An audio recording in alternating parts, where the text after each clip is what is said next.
এই ভিকার, এই গায়ে চাদরটা দিয়ে নে। ধন্যবাদ ভাইজান। কি ব্যাপার মোনা, ওনার গলাটা ভাইয়ার মতো লাগলো না? এই তুমি কি পাগল হয়ে গেছো? এরকম একটা রাস্তার ভিখারি সে হবে কিনা তোমার ভাই? না না না, আমি তো আমার ভাইয়ার গলা খুব ভালো মতো চিনি। আমার কেমন জানি মনে হচ্ছে ওটা আমার ভাইয়া।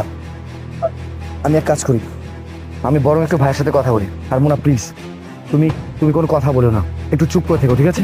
আসো। কি ব্যাপার ভাই, আপনি এই শীতের মধ্যে মাটিতে শুয়ে আছেন? আপনার কি ঘর বাড়ি নেই? ভাইজান, আমার ঘর বাড়ি সবই আছে। আমার একটা ছোট ভাইও আছে, আর বাইর বউ আছে। বাইর বউ আমার বাসা থেকে বাইর করে দিয়েছে এই শীতের ভিতরে। কি বলেন, আপনাকে বাসা থেকে বের করে দিয়েছে? তো আপনি তো চাইলে আপনার গ্রামের বাড়িতে যেতে পারতেন, সেখানে আপনি যোগাযোগ করেননি? আমার গ্রামের বাড়ির ঘর যা ছিল, আমার বউর কথা আমি সব বিক্রি করে দিছি।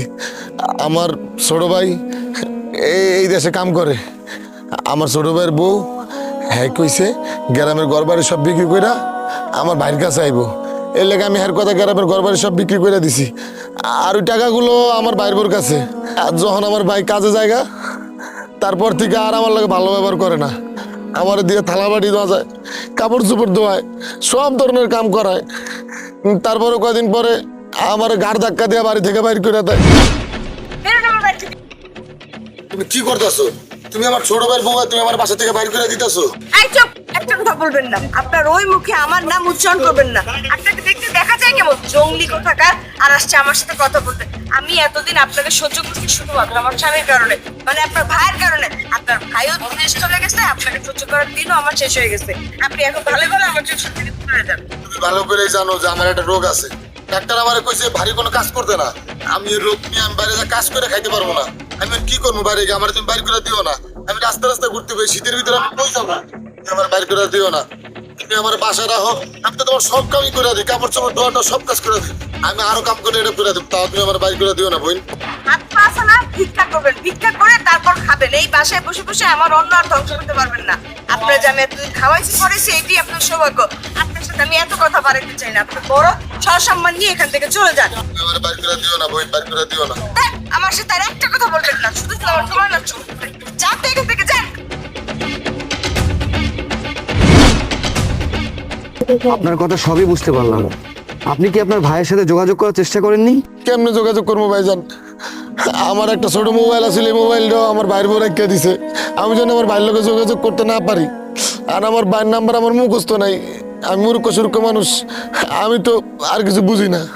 আমার একটা রোগ আছে ভাইজান, এর লেগে আমি কাম করে খাইতে পারি না। জানেন 2 দিন ধরে আমি কিছু খাই না, মনে হয় শীত আমি মরেই যাবো। আচ্ছা, আপনার ভাই যদি আপনাকে বাসায় নিয়ে যেতে চায়, আপনি কি যাবেন? হ হ, আমার ভাই যদি আমার বাসা নিতে চায় অবশ্যই যাবো। আমার ভাইয়ের লগে দেখা হইলে আমি সব কয়ে দেবো। আমি উইবোর বাসায় আমি আর যাবো না। আমার ভাই যদি নিয়ে যায় তাহলে যাবো। আমি জানি আমার ভাই ওই বোরে শিক্ষা দিতে পারবো। আমার অবস্থা অনেক খারাপ ভাই। জন, তুই?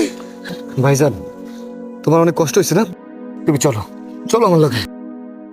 দাঁড়াও জন, তুমি কি পাগল হয়ে গেছো? হ্যাঁ, এইরকম একটা রাস্তার ভিখারিকে তুমি তোমার বাড়িতে নিয়ে যাচ্ছ? হ্যাঁ, মানুষজন যদি জানতে পারে সোসাইটি, তাহলে তোমার স্ট্যাটাস কোথায় যাবে? তারা কি ভাবে যে মিস্টার জন এরকম একটা রাস্তার ভিখারিকে বাসায় নিয়ে আসলো? যা শাট আপ মোনা, তুমি এতক্ষণ ধরে শোনো নাই আমার ভাইয়ের সাথে কি হয়েছে? আর তুমি তো এটা খুব ভালো মতো জানো যে সে আমার ভাই।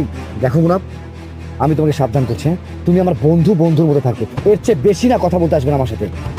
চলো আমার সাথে।